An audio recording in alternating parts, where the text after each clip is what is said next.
ಮೊದಲನೇದಾಗಿ ಏನು ನೀಟ್ ಪ್ರಶ್ನೆ ಪತ್ರಿಕೆ ಸೋರಿಕೆ ಆಯಿತು, ಅದಕ್ಕೆ ವಿಷಾದವನ್ನು ವ್ಯಕ್ತಪಡಿಸ್ತಾ ಈ ನೀಟ್ ಪ್ರಶ್ನೆ ಪತ್ರಿಕೆಗೆ ಸಂಬಂಧಪಟ್ಟಂಗೆ ಜಂತರ್ ಮಂತರ್ನಲ್ಲಿ ನಡೆದಿದಂಥದ್ದು ಸಂಪೂರ್ಣವಾಗಿ ಈ ದೇಶದ ಜನರು, ಈ ದೇಶದ ಯುವ ಜನತೆ ಖಂಡಿಸುವಂತ ರೀತಿಯಲ್ಲಿ ಆಗಿದ್ದು. ಒಂದು ವಿದ್ಯಾರ್ಥಿಗಳ ಮೇಲೆ ನಡೆದಂತಹ ಲಾಠಿ ಚಾರ್ಜ್ ಏನಿದೆ ಅದು ಬೇಡವಿತ್ತು, ಆದ್ರೆ ಅನಿವಾರ್ಯತೆ ಇದ್ದಾಗ ನಾವು ಕೂಡ ವಿದ್ಯಾರ್ಥಿ ಪರಿಷತ್ತನ್ನು ವಿದ್ಯಾರ್ಥಿ ಸಂಘಟನೆಯಲ್ಲಿ ಕೆಲಸ ಮಾಡಿದ್ವಿ. ಒಂದು ಸಾರ್ವಜನಿಕ ಆಸ್ತಿ ಪಾಸ್ತಿಯನ್ನ ಹಾನಿ ಮಾಡುವಂತ ಸಂದರ್ಭದಲ್ಲಿ ಅಥವಾ ಅತ್ಯಂತ ಸೂಕ್ಷ್ಮವಾಗಿರುವಂತ ಪ್ರದೇಶಗಳಿಗೆ ಮುತ್ತಿಗೆ ಹಾಕುವಂತ ಸಂದರ್ಭದಲ್ಲಿ ಅವ್ರನ್ನ ಕಂಟ್ರೋಲ್ ಮಾಡುವಂತದ್ದು ಈ ದೇಶದ ಪೊಲೀಸರಾಗಿ ಸೈನಿಕರ ಕರ್ತವ್ಯ. ಹಾಗಾಗಿ ಆ ಕೆಲಸವನ್ನ ಮಾಡಿದ್ದಾರೆ. ಯಾವಾಗ ಲಾಠಿ ಚಾರ್ಜ್ ಆಯ್ತು ಅಂತ ಹೇಳಿದ್ರೆ ಈ ವಿದ್ಯಾರ್ಥಿಗಳು ಕೆಲವೊಂದಷ್ಟು ಜನ ಪೆಪ್ಪರ್ ಸ್ಪ್ರೇಯನ್ನ ಪೊಲೀಸ್ ಮೇಲೆ ಮಾಡುವಂತದ್ದನ್ನ ನಾವು ವಿಡಿಯೋದಲ್ಲಿ ನೋಡಿದೀವಿ. ಹಾಗೆ ಕೆಲವೊಂದಷ್ಟು ಜನ ಕಲ್ಲು ತೂರಾಟ ಮಾಡುವಂತದ್ದು ನೋಡಿದೀವಿ. ಕೇವಲ ಕಲ್ಲು ತೂರಾಟವನ್ನ ಪೊಲೀಸ್ ಮೇಲೆ ಮಾಡಲಿಲ್ಲ, ಬದಲಾಗಿ ಯಾವ ಅಮಾಯಕ ವಿದ್ಯಾರ್ಥಿಗಳು ಬಂದಿದ್ರು ಆ ಅಮಾಯಕ ವಿದ್ಯಾರ್ಥಿಗಳಲ್ಲೂ ಕೂಡ ಕಲ್ಲು ಬೀಳುವಂತ ಕೆಲಸಗಳಾಗಿದೆ, ಅವರಿಗೆ ಆರೋಗ್ಯದಲ್ಲಿ ಏರುಪೇರುಗಳಾಗುವಂತದ್ದು ಆಗಿದೆ. ಇದು ಕೇವಲ ಇದು ಸರ್ಕಾರವನ್ನ ಟಾರ್ಗೆಟ್ ಮಾಡೋದಕ್ಕೆ ಹೋಗಿ ಬಂದಿದಂತ ಹೋರಾಟಕ್ಕೆ ಬಂದಿದಂತ ವಿದ್ಯಾರ್ಥಿಗಳನ್ನು ಕೂಡ ಟಾರ್ಗೆಟ್ ಮಾಡಿ ಇದೆಲ್ಲ ಕೆಲಸಗಳನ್ನ ಮಾಡಿದ್ದಾರೆ.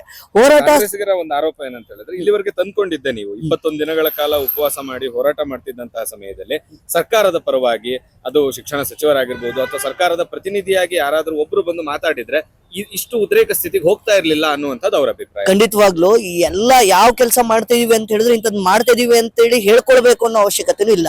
ಇವತ್ತು ನೀಟ್ ಪ್ರಶ್ನೆ ಪತ್ರಿಕೆ ಲೀಕ್ ಆಯ್ತು, ಲೀಕ್ ಆಗಿ ಏನು ಜನಸಾಮಾನ್ಯರ ಬಾಯಲ್ಲೆಲ್ಲ ಮಾತಾಡೋಕೆ ಶುರು ಆಯ್ತು. ಅದೇ ತಕ್ಷಣ ಪರೀಕ್ಷೆಯನ್ನ ಕ್ಲೋಸ್ ಮಾಡಿದ್ರು, ಪರೀಕ್ಷೆಯನ್ನ ಕ್ಲೋಸ್ ಮಾಡಿ ಅದಕ್ಕೆ ಸಂಬಂಧಪಟ್ಟಿರೋ ಹಾಗೆ 12 ಜನನ ಬಂಧನ ಮಾಡಿದ್ರು. ಬಂಧನ ಮಾಡಿದ ನಂತರದಲ್ಲಿ ಮತ್ತೆ ಪರೀಕ್ಷೆಯನ್ನ ಮಾಡಿದ್ರು. ಯಾವ್ದೋ ಒಬ್ಬ ದೇಶಕ್ಕೆ 2ನೇ ರ್ಯಾಂಕ್ ಬಂದಿರುವಂತ ವಿದ್ಯಾರ್ಥಿ ಒಬ್ಬ ಏನ್ ಮಾತಾಡ್ತಾನೆ ಅಂತ ಹೇಳಿದ್ರೆ, ಅವನು ಈ ಏನು ನೀಟ್ ಪರೀಕ್ಷೆ ಪ್ರಶ್ನೆ ಪತ್ರಿಕೆ ಲೀಕ್ ಆಯ್ತು, ಲೀಕ್ ಆದಂತ ಸಂದರ್ಭದಲ್ಲಿ ನಾನು ಪ್ರತಿಭಟನೆಗೆ ಹೋಗ್ಲಿಲ್ಲ, ಬದಲಾಗಿ ಮುಂದಿನ ಎಕ್ಸಾಮ್ ಕಂಡಕ್ಟ್ ಮಾಡ್ತೀನಿ ಅಂತ ಸಂದರ್ಭದಲ್ಲಿ ನಾನು ಪ್ರಶ್ನೆ ಏನು ಇನ್ನೂ ಹೆಚ್ಚಿನ ಸ್ಟಡಿ ಮಾಡೋದಕ್ಕೆ ಪ್ರಾರಂಭ ಮಾಡಿದೆ. ಹಾಗಾಗಿ ನಾನು ಇವತ್ತು ರಾಷ್ಟ್ರಕ್ಕೆ 2ನೇ ರ್ಯಾಂಕ್ ಬಂದೆ ಅಂತ ಹೇಳಿ.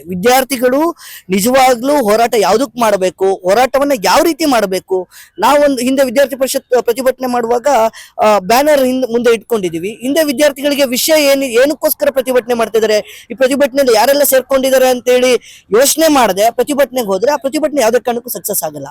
ಇವರು ಪ್ರತಿಭಟನೆಯನ್ನ ವಿದ್ಯಾರ್ಥಿ ಪರವಾಗಿ ಮಾಡ್ತೀನಿ, ನೀಟ್ ಪರೀಕ್ಷೆ ಪ್ರಶ್ನೆ ಪತ್ರಿಕೆ ಬಗ್ಗೆ ಮಾತಾಡ್ತೀವಿ ಅಂತ ಹೇಳ್ಕೊಂಡು ಹೊರಟವರು ರಾಮನ ಬಗ್ಗೆ ಯಾಕೆ ಮಾತಾಡ್ಬೇಕಿತ್ತು? ಹಾಗೆ ಬೇರೆ ಬೇರೆ ವಿಚಾರಗಳನ್ನ ಎತ್ಕೊಂಡ್ರು. ಜಮ್ಮು ಕಾಶ್ಮೀರ ಏನು ಆರ್ಟಿಕಲ್ 370 ಜಾರಿಗೆ ತಂದ್ರು, ಅದನ್ನ ವಾಪಸ್ ಪಡಿಬೇಕು ಅಂತ ಹೇಳಿ ಮಾತಾಡೋದಕ್ಕೆ ಶುರು ಮಾಡಿದ್ರು. ಪ್ರಕಾಶ್ ರಾಜ್ ಆಗಿರ್ಬೋದು, ಇವರೆಲ್ಲರೂ ಕೂಡ ಮತ್ತೆ ಕೆಲವೊಂದಷ್ಟು ಜನ ಏನು ಭಯೋತ್ಪಾದನೆ ಚಟುವಟಿಕೆಯನ್ನು ನಡೆಸಿದ್ರು ಅವ್ರ ಜೊತೆ ಫೋಟೋಗಳನ್ನ ಹಂಚ್ಕೊಂಡಿರುವಂತ ವ್ಯಕ್ತಿಗಳು, ಅವ್ರ ಜೊತೆ ಸಂಪರ್ಕದಲ್ಲಿದ್ದಂತ ವ್ಯಕ್ತಿಗಳು, ಇವರೆಲ್ಲರೂ ಕೂಡ ಪ್ರತಿಭಟನೆಗೆ ಸೇರ್ಕೊಂಡಾಗ ಪ್ರತಿಭಟನೆ ಹಾದಿ ಬೇರೆ ಕಡೆ ಹೋಯ್ತು. ಅವಾಗ ವಿದ್ಯಾರ್ಥಿಗಳು ಅವ್ರನ್ನ ಸಪೋರ್ಟ್ ಮಾಡ್ಬೇಕು ಬೇಡವ ಅನ್ನೋಂಥ ವಿಚಾರವನ್ನ ಯೋಚನೆ ಮಾಡ್ಬೇಕಿತ್ತು. ಹಾಗಾದ್ರೆ ಈ 21 ಜನರ ಸಾವಿಗಾಗ್ಲಿ ಅಥವಾ ನೀಟ್ ಪ್ರಶ್ನೆ ಪತ್ರಿಕೆ ಸೋರಿಕೆಗಾಗ್ಲಿ ಯಾರು ಹೊಣೆ ತಗೊಬೇಕು? ಖಂಡಿತವಾಗ್ಲೂ ಪ್ರಶ್ನೆ ಪತ್ರಿಕೆಯನ್ನ ಈಗ ಉದಾಹರಣೆಗೆ ಬಿಡದಿ ರೈತರ ಇಶ್ಯೂ ಆಯ್ತು. ಬಿಡದಿ ರೈತರ ಇಶ್ಯೂ ಆಗಂತ ಸಂದರ್ಭದಲ್ಲಿ ಆ ರೈತರ ಗಲಾಟೆಯಲ್ಲಿ ಯಾರಿಗಾರು ರೈತರಿಗೆ ಸಮಸ್ಯೆ ಆಗಿದ್ದಿದ್ರೆ ಇಲ್ಲಿನ ರಾಜ್ಯ ಸರ್ಕಾರ ತಗೊಳ್ಬೇಕಿತ್ತು. ನೀಟ್ ಪ್ರಶ್ನೆ ಪತ್ರಿಕೆಯನ್ನ ಬಿಜೆಪಿ ಹೊರೆ ಹೊತ್ಕೊಳ್ಬೇಕಿತ್ತು. ಆದ್ರೆ ಆ ಹೊರೆ ಹೊತ್ಕೊಂಡಂತ ರೀತಿಯಲ್ಲಿ ಕೇವಲ ರಾಜೀನಾಮೆ ಒಂದೇ ಕೊನೆ ಅಸ್ತ್ರ ಅಲ್ವಲ್ಲ. ಹಿಂದೆನೂ ಬಹಳಷ್ಟು ಪೇಪರ್ ಲೀಕ್ಔಟ್ ಆಯ್ತು, CET ಇದಾಯ್ತು, ಬೇರೆ ಬೇರೆ ಎಲ್ಲದೂ ಆದಂತ ಸಂದರ್ಭದಲ್ಲಿ ಯಾರು ರಾಜೀನಾಮೆ ಕೊಟ್ರು? ಪೊಲೀಸ್ ಸ್ಟೇಷನ್ ಮೇಲೆ ದಂಗೆ ಎದ್ದು ಬಂದ್ರು ಜನ. ಆದ್ರೆ ಆ ಸಂದರ್ಭದಲ್ಲಿ ಗೃಹ ಮಂತ್ರಿಗಳು ರಾಜೀನಾಮೆ ಕೊಟ್ರ? ಬೇರೆ ಬೇರೆ ಇಶ್ಯೂಗಳಾದ್ವು, ಅವಾಗ ಯಾರು ಕೂಡ ರಾಜೀನಾಮೆ ಕೊಡ್ಲಿಲ್ಲ. ಮುಂದೆ ಈ ರೀತಿ ತಪ್ಪು ಆಗದಂತೆ ಯಾವ ರೀತಿ ಕಠಿಣ ಕ್ರಮವನ್ನ ಕೈಗೊಂಡ್ರು ಅನ್ನುವಂಥ ವಿಚಾರವು ಕೂಡ ಏನೀಗ ನೆಕ್ಸ್ಟ್ ಬರುವಂತ ಎಕ್ಸಾಮ್ಗಳಿಗೆ ಕಂಪ್ಯೂಟರೈಸ್ಡ್ ಎಕ್ಸಾಮ್ ಮಾಡಬೇಕು ಅನ್ನುವಂಥ ಯೋಚನೆಯನ್ನ ಕೂಡ ಮಾಡಿದ್ರು.